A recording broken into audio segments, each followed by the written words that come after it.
So I am gonna start with my Hakurei turnip. I don't know if you can see, I'm gonna try to show you.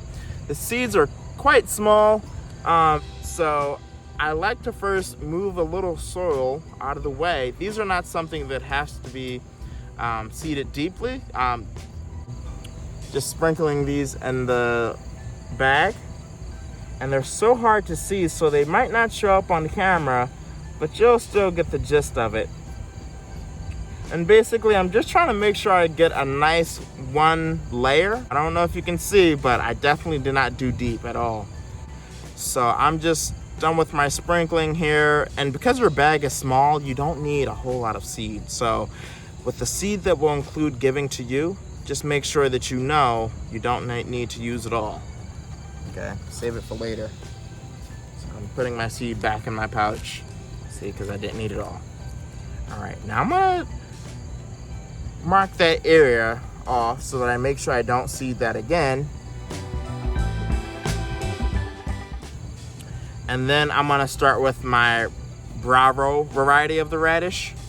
And so I want you to see once again that these are bigger seeds for sure, you know. So this time you wanna plant a 1/2 inch to 1 inch deep at 1 inch apart. So before you were just sprinkling, but now what we're gonna do is I'm gonna kinda use my finger and I'm gonna make just random areas. Long as they're 1 inch apart, everything should be fine. So before I start on my next variety, I'm actually gonna cover up that Bravo radish that I just planted, so I don't forget. And my trick here will be to make sure that I don't plant it in the same area, to also, once again, mark it off. So I stopped about there. And because this is the same, you know, it's the same vegetable, the seed, as you can imagine, is going to be the same size. So yes, definitely bigger than that turnip that we first started off at the beginning of this video. I don't know if you can see that.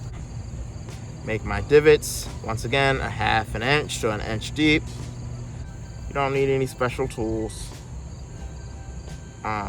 And making sure that they're 1 inch apart is the key here. So I'm gonna seed that one, seed this one.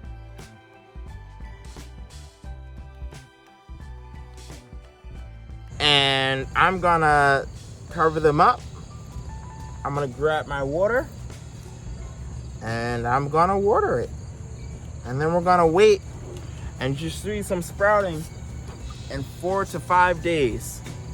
So I'm gonna make sure I'm gentle with my watering. Let it get started good.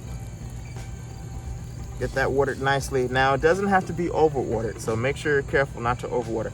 You just wanna make sure that you're just getting enough, you know? And enough can be checking with your finger, going back and checking. And if you see that it's wet down to where you planted, then that's good. Make sure to go back and water every day until you see some germination, and every 2 days afterwards, okay? All right, thanks guys.